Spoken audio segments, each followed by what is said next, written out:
Mga mapupunta sa langit ay ang mga nagpa-practice ng pamamahinga sa araw ng Sabado. Totoo ba ito? Sagot, may malaking posibilidad na ang makakapunta sa langit ay yung mga tumutupad lang sa kautusan ng Diyos, kasama na rito ang mga taong nagbabantay sa araw ng Sabado. Ito'y dahil sa isang mabigat na rason na binabanggit sa Biblia, particular sa Pahayag, Kapitulo 14, versikulo 12, na nagsasabing, Ito ay isang panawagan para sa matiyagang nagtitiis ng mga mananampalataya, silang mga sumusunod sa mga kautusan ng Diyos at nananampalataya kay Kristo Jesus. Pahayag Kapitulo 14, versikulo 12. mga mananampalataya o iglesia, silang mga sumusunod sa mga kautusan ng Diyos at nananampalataya kay Kristo Jesus. Dito pa lang, sa kriteryang ito, ay marami na ang tela, hindi nakaakma, na iba't ibang paniniwala o relihiyon, dahil sa may dalawang basehan na tinutukoy ang tunay na iglesia ng Diyos, sa huling mga araw o sa ating kapanahonan. Una, sumusunod sa kautusan ng Diyos. At pangalawa, may pananampalataya kay Kristo Jesus. Ito'y sinusugan ng madiin sa mga sulat ni Propeta Isaias na tumutugma sa mga karakteristik ng tunay na iglesia ng Diyos sa lupang ito dahil sa langit na bayan, ganito rin pala ang practice ng mga taong maliligtas doon.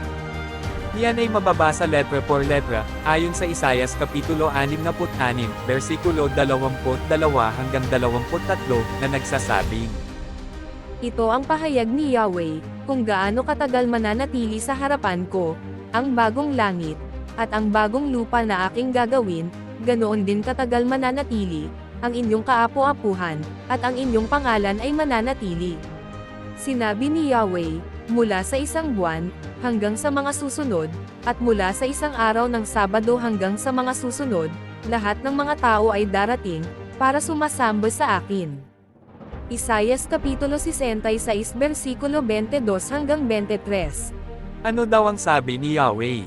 Kung gaano katagal mananatili sa harapan ko, ang bagong langit, at ang bagong lupa, na aking gagawin, ganoon din katagal mananatili, ang inyong kaapo-apuhan, at ang inyong pangalan, ay mananatili.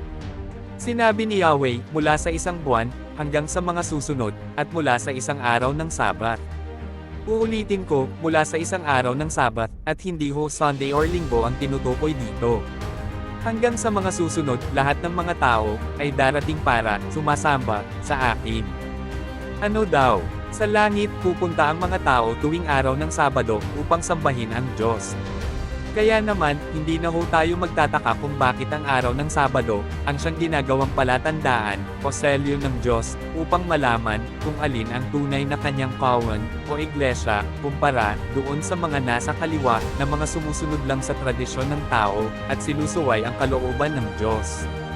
Itong talata na tumutukoy sa selyo ay mariing binanggit ni Propeta Ezekiel, sa Ezekiel, Kapitulo 20, ang bersikulo ay 12, na ang sabi ay, Ibinigay ko rin sa kanila, ang aking mga araw ng Sabado, bilang palatandaan sa akin, at sa kanila, upang malaman nila, na ako si Yahweh, na siyang naglaan sa kanila, sa aking sarili. Ezekiel Kapitulo 20 versikulo 12. ano daw ang sabi? Ibinigay ko rin sa kanila, ang aking mga araw ng Sabat. Ano ang ibinigay? Araw ng Sabat. At itong Sabado ay bilang palatandaan, o tanda sa Diyos at sa kanyang iglesia. Upang malaman nila na ako si Yahweh, ako ang Diyos, na siyang naglaan sa kanila o sa iglesia, sa aking sarili. Ito'y patunay lamang, na ang mga Seventh-day Adventists, ay ang siyang tunay na iglesia, may tanda ng Diyos, sa pamamagitan ng pagsamba sa Kanya, tuwing araw ng Sabat, na kung magkagayoy, siya ring tumugma, sa araw ng pagsamba, doon sa langit na bayan. Salamat po sa oras at pakikinig, nawa, ay mapakinggan nyo rin ang mga susunod na topic, na aking elalatag sa mga susunod na mga araw.